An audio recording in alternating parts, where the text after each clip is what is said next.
ॐ जटिने दण्डीने नित्यं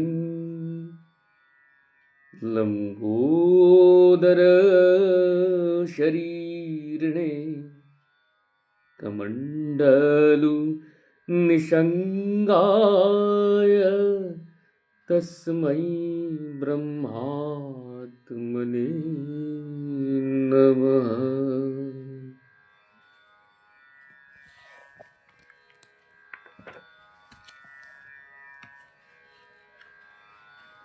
नमः किरणचन्द्राय कैश्वरानन्दस्वामिने सद्गुरोरवताराय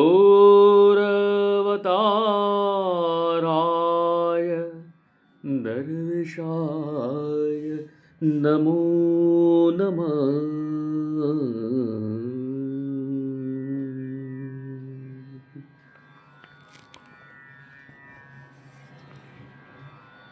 গ্রন্থ দরবেশ দরবার দ্বিতীয় খণ্ড পূর্বপাঠের পরবর্তী অংশ। গোসাইজির এবারের আবির্ভাব এবং কিরণচন্দ্রের তাঁকে প্রত্যক্ষ দর্শন তাঁর জীবনের দ্বিতীয় দর্শন। প্রথমবারের প্রত্যক্ষ দর্শন তিনি লাভ করেছিলেন খালিয়ার বাড়িতে গোসাইজির জন্মোৎসবের দিনে। অথচ দেহত্যাগের কদিন আগে 1353 সালের 7ই আষাঢ় দরবেশজি বলেছিলেন যে তাঁর সাধন লাভের 12 বছর পরে বরিশালেই গোসাইজির সাক্ষাৎ দর্শন পেয়েছিলেন। খালিয়ার দর্শনের প্রকৃতি ছিল মুহূর্তের জন্য চকিত দর্শন, এবং তখন গোসাইজির সঙ্গে কোনো কথাবার্তাও হয়নি। বোধহয় এজন্যই দরবেশজি বরিশালের দর্শনকেই যথার্থ প্রথম সাক্ষাৎ দর্শন বলে বর্ণনা করেছেন। একথাও স্মরণ করা দরকার যে খালিয়ার দর্শনের সময়ের চাইতে বরিশালে বসে দর্শনের সময় কিরণচন্দ্র সাধক হিসাবে বেশি সমর্থ হয়ে উঠেছিলেন। কারণ খালিয়ায় দর্শনের সঙ্গে সঙ্গেই তিনি অচৈতন্য হয়ে পড়েছিলেন, কিন্তু বরিশালে তিনি অজ্ঞান হয়ে পড়েছিলেন বটে, কিন্তু তার আগে অন্তত কয়েক মিনিট গোসাইজির দর্শনের বেগ ধারণ করবার ও তাঁর সঙ্গে বাক্যালাপ করার উপযুক্ততা তাঁর লাভ হয়েছিল। বরিশালে এই দর্শনের সময়ই গোসাইজি কিরণচন্দ্রকে সন্ন্যাস গ্রহণ করতে নির্দেশ দিয়েছিলেন। এ তথ্য কোথাও কোথাও প্রকাশ করা হয়েছে, কিন্তু এ সম্পর্কে সন্দেহ পোষণ করার যথেষ্ট কারণ আছে। অষ্টম বর্ষের মন্দির মাসিক পত্রিকায় দরবেশজির শিষ্য বরদা কুমার দেব দরবেশজির মুখে শোনা যেসব ঘটনা বা তথ্য স্মৃতিলেখা বলে প্রকাশ করেছিলেন, তাতে কিরণচন্দ্রের সন্ন্যাস নেবার নির্দেশ যে এই 18ই বৈশাখের দর্শনের দিনই গোসাইজি দিয়েছিলেন তা উল্লেখিত হয়নি। বরং বরদা কুমার ওই বর্ষের মন্দিরের 5ম সংখ্যায় লিখেছিলেন যে কিরণচন্দ্র সন্ন্যাস নেবার নির্দেশ গোসাইজির কাছ থেকে পেয়েছিলেন এর পরে এবং স্বপ্নে। ব্রজেশ্বরী বাগদেবী মন্দিরের 12 বর্ষের 3য় সংখ্যায় দরবেশজির মুখে শুনে ওই বরিশালের ঘটনার যে বিবরণ লিখেছিলেন তাতেও সন্ন্যাস গ্রহণের নির্দেশের কথা বলা হয়নি। মন্দিরের 14 বর্ষের 2য় সংখ্যায় প্রকাশিত শ্রী শ্রী দরবেশজি প্রসঙ্গ শীর্ষক আলোচনায় এই সন্ন্যাস গ্রহণের আদেশ যে ওই উপলক্ষেই কিরণচন্দ্র পেয়েছিলেন তা বলা হয়েছে, কিন্তু এ তথ্যের উপকরণ উল্লেখ না থাকায় এর যথার্থতা মেনে নেওয়া শক্ত। অন্যদিক থেকে বিচার করে দেখলেও এ সিদ্ধান্ত করতে হয় যে বরিশাল থাকতেই কিরণচন্দ্র সন্ন্যাস গ্রহণ করার আদেশ গোসাইজির কাছ থেকে পাননি। কিরণচন্দ্র বরিশাল ছাড়েন 1318 সালের 28শে বৈশাখ আর সন্ন্যাস গ্রহণের উদ্দেশ্যে কাশী রওনা হন 1319 সালের 23শে কার্তিক। যে গোসাইজি তাঁর 7-8 বছরের জমজমাট ব্যবসায় মাত্র 7 দিনের নোটিশে ছাড়িয়ে দিলেন, সন্ন্যাস গ্রহণ করবার ব্যবস্থা তখনই সাব্যস্ত হয়ে থাকলে এই দীর্ঘ 1.5 বছর কিরণচন্দ্রের আটকে থাকার কোনো কারণ ছিল না। বিষয় আশয়ের বিলি ব্যবস্থা, সরোজবালা দেবীর ভরণ পোষণের ব্যবস্থা, তা করতে 1.5 বছর সময় লাগার কোনো কথাই ওঠে না। বরিশালের কারবার বিক্রি হয়েছিল গোসাইজির আবির্ভাবের 7 দিন পর, রেজিস্ট্রি দলিল করে। আর কিরণচন্দ্রের পৈতৃক জমিদারির অংশ ও তাঁর স্থাবর অস্থাবর ও অন্য সমস্ত সম্পত্তি তিনি যে শর্তযুক্ত দানপত্র করে তাঁর ভাইপো অমলচন্দ্রকে দান করেছিলেন, সেই দলিল সম্পাদিত হয়েছিল 1319 সালের 21শে ফাল্গুন, অর্থাৎ কিরণচন্দ্রের সন্ন্যাস গ্রহণের অব্যবহিত পরে।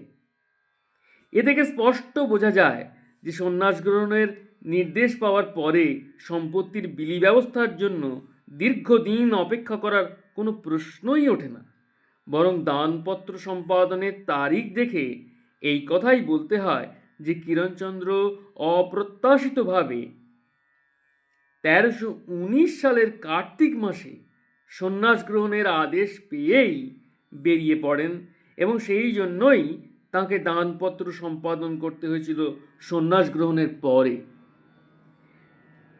গোসাইজির প্রত্যক্ষ নির্দেশ পাওয়ার পরই কিরণচন্দ্র বরিশালের কারবার বেচে দেওয়ার কথা ঘোষণা করলেন।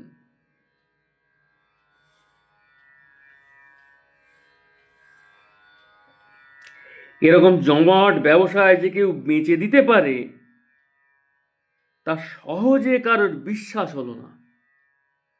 যাই হোক, তাঁর বন্ধু বরিশালের ললিতমোহন ভট্টাচার্য বললেন যে তিনি দোকান কিনে নিতে পারেন, তবে উপযুক্ত দাম তিনি দিতে পারবেন না। কিরণচন্দ্র তাঁকে জিজ্ঞেস করলেন যে তিনি কত টাকা দিতে পারেন। ললিতমোহন নগদ 5,000 ও পরে 3,000, মোট 8,000 টাকা দাম দিতে পারবেন বললেন। কিরণচন্দ্র এক কথাতেই রাজি হয়ে গেলেন ওই প্রস্তাবে। তিনি তখন মন স্থির করে ফেলেছেন যে যেমন করেই হোক ও কারবার হস্তান্তর করতেই হবে। 7 দিনের মধ্যে দোকান বিক্রির দলিল রেজিস্ট্রি হয়ে গেল। কদিন পরে 28শে বৈশাখ কিরণচন্দ্র বরিশাল ছেড়ে কলকাতা রওনা হলেন। কিছুদিন পরে কিরণচন্দ্রের সঙ্গে ললিত ভট্টাচার্যের দেখা হতে ললিত বলেছিলেন, আমি আপনাকে 2,000 টাকা ঠকিয়েছিলাম। 8,000 টাকা দাম বলেছিলাম বটে, কিন্তু 10,000 পর্যন্ত দিতে আমি তখন প্রস্তুত ছিলাম। কিরণচন্দ্র হেসে উত্তর দিয়েছিলেন যে তিনি ললিতকে 8,000 টাকা ঠকিয়েছিলেন, কারণ 8,000 কেন, কোনো দাম না পেলেও তিনি কারবারটি দিয়ে দিতেও রাজি ছিলেন। কিরণচন্দ্র বরিশাল থেকে সোজা কলকাতা চলে এলেন। তার কারণ ছিল হয়তো ন্যাশনাল ইন্স্যুরেন্স কোম্পানির বরিশালের চিফ এজেন্ট হিসেবে তার দায় দায়িত্ব বুঝিয়ে দেওয়ার ঝামেলা। তার ব্যবসায়ের এই অংশটুকু অবশ্যই হস্তান্তরযোগ্য ছিল না। সত্যিই তিনি কলকাতা এসে ওই কোম্পানির অফিসে গেলেন এবং ওদের আগ্রহে অফিসের কাজে যোগও দিয়েছিলেন, কিন্তু একদিন পরেই তিনি ওই চাকরি ইস্তফা দিয়ে চলে গেলেন। এই একদিনের চাকুরির ঘটনা থেকেও প্রমাণ হয় যে কিরণচন্দ্র তখনও পর্যন্ত সন্ন্যাসের আদেশ পাননি। 1318 সালের বৈশাখ থেকে 1319 সালের আশ্বিন মাস পর্যন্ত কিরণচন্দ্র কোথায় কোথায় কিভাবে কাটিয়েছিলেন তা জানা যায় না। গোসাইজির দর্শন লাভের পর তাঁর একটা নির্বেদ জন্মেছিল। বৈষয়িক ব্যাপারে তীব্র অনাসক্তি এসেছিল, এ সত্যি। কিন্তু সাধনের যে স্তরে তিনি তখন বিরাজ করছিলেন, সেখান থেকে সম্পূর্ণ নিজের সংকল্পে চলা তখন তাঁর পক্ষে আর সম্ভব ছিল না। গোসাইজির উপর পুরোপুরি বিশ্বাসবান হয়ে তিনি তাঁর পরবর্তী নির্দেশের জন্য ধৈর্য ধরে অপেক্ষা করছিলেন। তিনি তখন নিশ্চিতভাবে জানতেন যে গুরুদেব স্বয়ং এসে যখন তাঁর কর্তব্য নির্দেশ করতে শুরু করেছেন প্রয়োজন মতো এবং সময় মতো, তিনি অবশ্যই এখান থেকে তাঁর যখন যা করা দরকার তা এসে বলে দেবেন। কৃপাশ্রিত পুরুষকার অবলম্বন করে কিরণচন্দ্র এই যাবৎ চলেছেন। এবার শুধু সাক্ষাৎ কৃপার রাস্তা ধরেই তার নিরাপদ নির্ভাবনার চলা। পুরুষকার ও কৃপার যে যুগল মিলন তা ঘটে গেলে কৃপা বা পুরুষকার একাকার হয়ে যায়। কোনোটাকেই আর পৃথক করে চেনা যায় না, চেনার প্রয়োজনও হয় না। পুরুষকার ও কৃপার মিলনই যথার্থ সাধকের জীবনের যুগল মিলন। দরবেশজির এই বাণীর তাৎপর্য এই অবসরে একটু আলোচনা ও বিচার করে নেওয়া যেতে পারে। প্রত্যেক সাধকের কিছু আচার বা অবশ্য করণীয় বস্তু থাকে। সাধারণত একেই বলা হয় সাধন ভজন। এই সাধন ভজনের প্রকৃতি বা চরিত্র প্রণালী ভেদে আলাদা হয়ে থাকে। কোথাও নাম জপ, কোথাও পূজা অর্চনা, কোথাও কীর্তনাদি, কোথাও বা নীরব বা সরব প্রার্থনা। যে কোনো প্রণালীর সাধক হোক না কেন, তাকে ওই প্রণালীতে নির্দিষ্ট আচার অনুষ্ঠান করতেই হবে। এটুকু করতে স্বীকৃত হলেই সে সাধক হতে পারে। কিন্তু স্বীকৃত হয়েও পরে সেই সাধক ওই অবস্থা অনুযায়ী আচার বা সাধন নাও করতে পারে, তখন সাধক আর সাধক থাকে না, তার আর পথ চলা হয়ে ওঠে না। ওই নিয়ম করা সাধনটুকু অনুষ্ঠান করা, অন্তত করতে সাধ্যমতো চেষ্টা করা, স্বাধীন ইচ্ছা ও পুরুষকার সাপেক্ষ। প্রত্যেক সাধকের এই পুরুষকার অবলম্বন করা নিতান্ত আবশ্যক ও প্রত্যেক সাধন প্রণালীর আচার্যগণের তাই অভিপ্রেত। অথচ পুরুষকার কথাটির এমন মানে করা যায় যাতে মনে হয় যে ওটা এমন এক ক্ষমতা যে ওর দ্বারাই ঈপ্সিত বস্তু লাভ করা সম্ভব। পুরুষকার দ্বারা কিছু লাভ হয় না যে তা নয়, কিন্তু পুরুষকারই ভগবান বা ঈশ্বর লাভ করার পক্ষে পর্যাপ্ত, এ ধারণা যথার্থ নয়। ভগবান সব প্রকাশ, তিনি নিজে ধরা দিলেই তাকে লাভ করা যায়, কিন্তু তাঁর প্রকাশ সম্পূর্ণই তাঁর খুশি মতো ঘটে।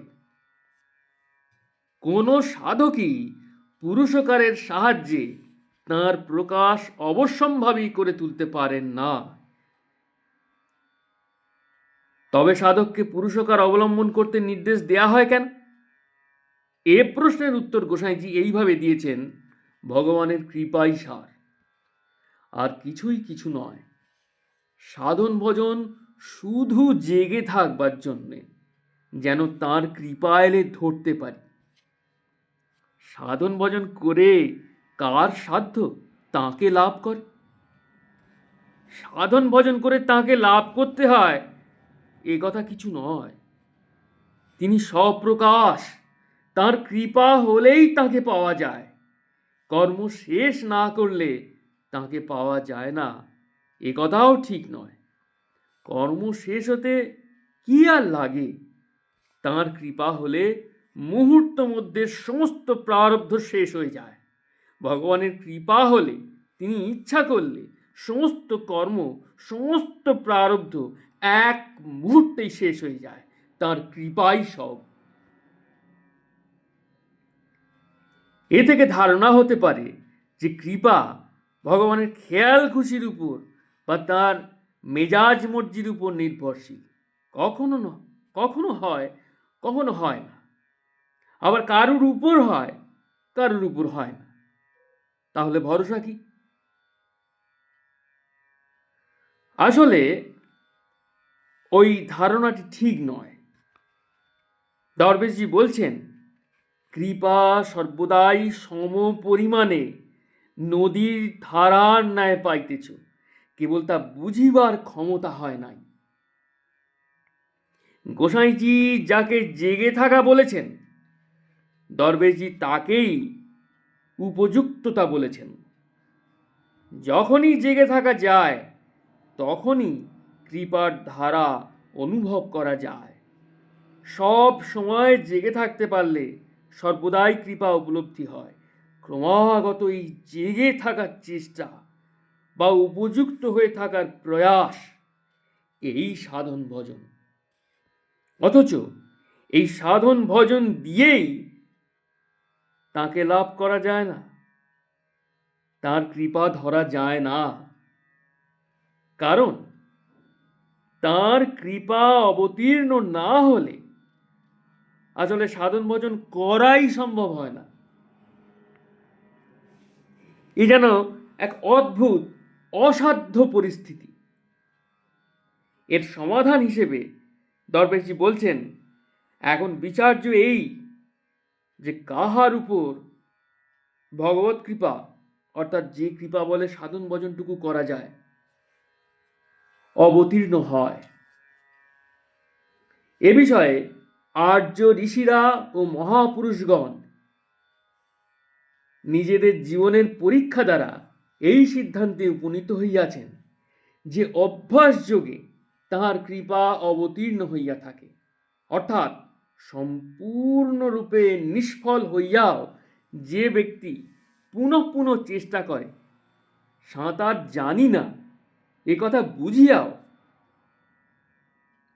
জলে পড়া মানুষ যেমন সাঁতার দিতে আপ্রাণ চেষ্টা করিয়া হাত পা ছোড়াছুড়ি করে, সেই প্রকার কিছুই হইতেছে না এ কথা বুঝিয়াও যে ব্যক্তি নাম করিবার আপ্রাণ চেষ্টা কখনো ত্যাগ করে না, কৃপা তাহারই উপর অবতীর্ণ হয়।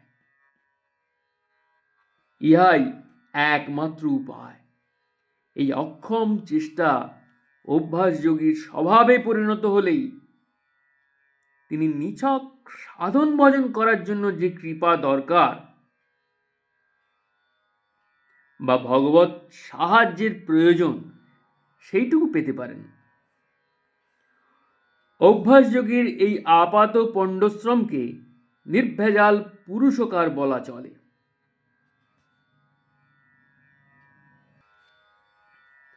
কিন্তু এই নির্ভেজাল পুরুষকার অবলম্বনের ইচ্ছাও যে কৃপা সাপেক্ষ, সে জ্ঞান সাধকের হয় অনেক পরে। সে কথায় পরে আসা যাবে।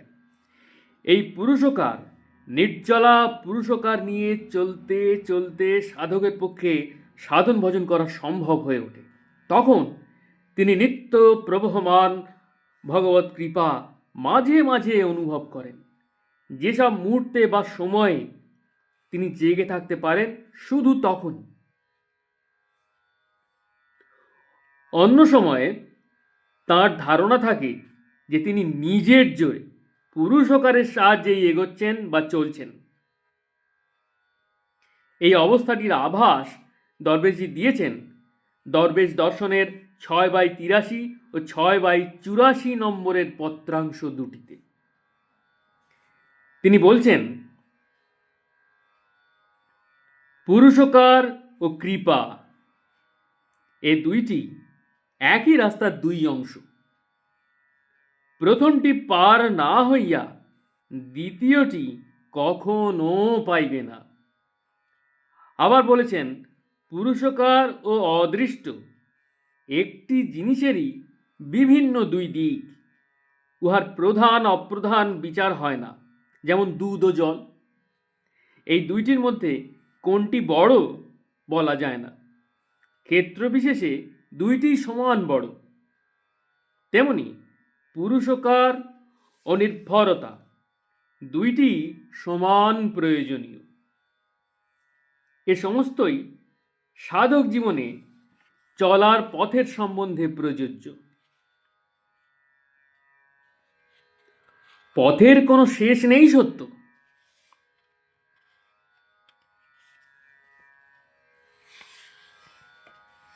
কিন্তু মাঝে মাঝেই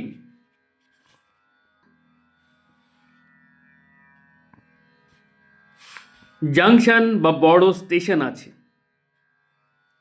এমনই একটা জাংশনে এসে সাধকের চোখ খুলে যায়, তখন তিনি নিজেই দেখতে পান যে নিজের চেষ্টা বা পুরুষকার বলে যার ভরসা করে এ যাবৎ চলেছেন, তাও নিতান্ত কৃপা ছিল বলে তিনি অবলম্বন করতে পেরেছেন।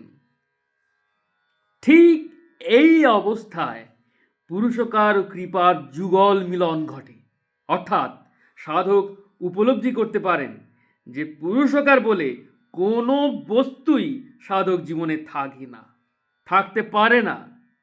যে কৃপা এতদিন পুরুষকার সেজে তাঁর সম্বল হয়েছিল, সে কৃপা এবারে স্বরূপে ধরা দেন সাধকের কাছে।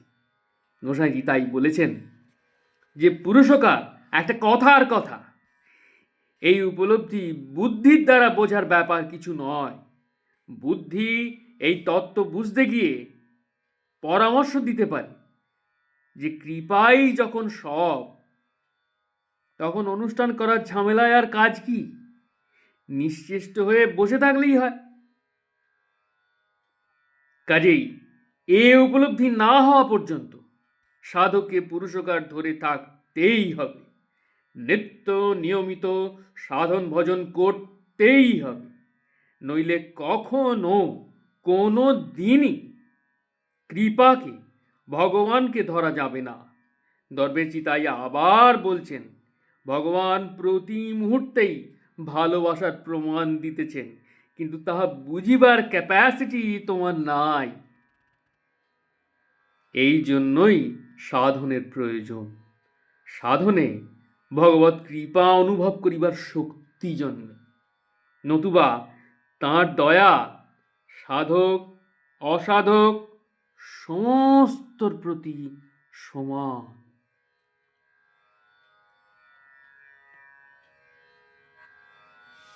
জয় জয় দেবেশ, জয় গোস্বামী, প্রণাম।